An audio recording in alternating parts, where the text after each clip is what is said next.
আসসালামু আলাইকুম। আজকে একটা বিষয় আপনাদের সাথে শেয়ার করব।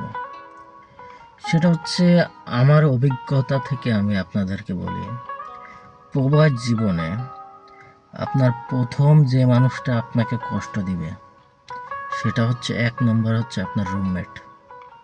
আপনার রুমমেট যদি আপনার ভালো না হয় তাহলে প্রবাস জীবনে আপনার খুবই কষ্টকর হবে। কারণ আমি নিজে ফেস করছি।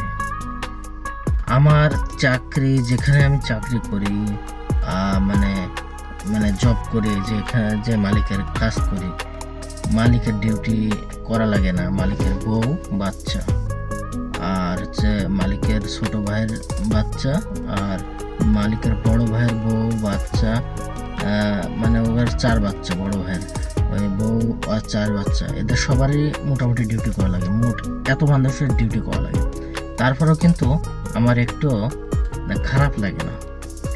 কিন্তু এই সারাদিন পর যখন এই বাসায় থাকি কিংবা বাসায় ঢুকি, ওই তখন এই যে খ্যাস খ্যাস খ্যাস খ্যাস ও হ্যান ত্যান ও মানে করতেই থাকে।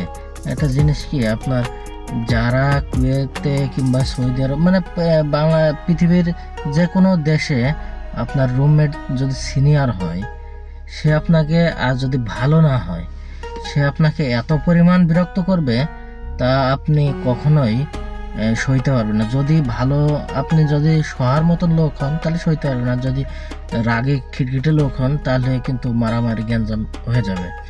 তো আমি নতুন আসছি, ভাষা জানি না, কিছু কিছু জানি না, এই জন্য নীরবে শুয়ে যাচ্ছি। আল্লাহ আল্লাহ করছি একটা বছর যাক, ভাষাটা একটু মোটামুটি শিখি, তারপরে ওর ব্যবস্থা আমি করবো। যে হচ্ছে যে আমার সাথে তো খিটখিট করার তো কোনো মানে হয় না। তোমার কাজ তুমি করবা, আমার কাজ আমি করবো। তুমিও সেম কাজ করতেছো, আমি সেম কাজ করতেছি। তার জন্য যে তুমি বাসায় এসে যে করবা তা করবা, হ্যান করবা ত্যান করবা, এগুলো তো করার কোনো মানে হয় না। এই আর কি।